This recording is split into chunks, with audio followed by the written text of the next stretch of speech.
Designer साड्या आणि त्यावरती येणारे हे छोटे गळे, हे सगळीकडेच प्रॉब्लेम झालेला आहे. बायकांचं म्हणणं आहे, आम्ही पैसे दिलेत, एवढी छान डिझाईन वाया घालवू नका.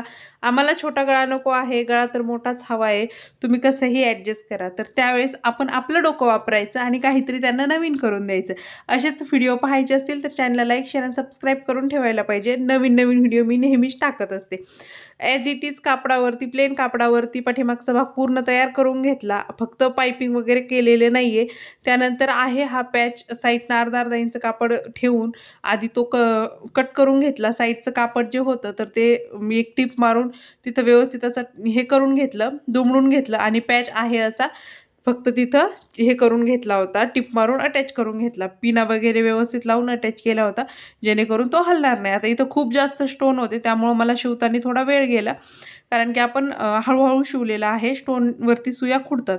त्यानंतर इथं काय करायचं, एक पट्टी घ्यायची आणि ही पट्टीने गोट नाही मारलेला, ही पट्टी डायरेक्ट सगळी दुमडून दिलेली आहे.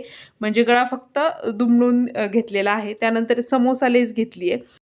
लेस अशी दोन्ही साईडनं एक समोरासमोर तोंड करून लावून घेतली. नंतर खालीही थोडा दिसत होती जागा, तिथं देखील अशा प्रकारे गोल राऊंडमध्ये लेस लावून घेतली, नाडी लावली, लटकन लावले, ब्लाऊज पूर्ण शिवून घेतला आणि फायनल लुक असा काहीसा होता.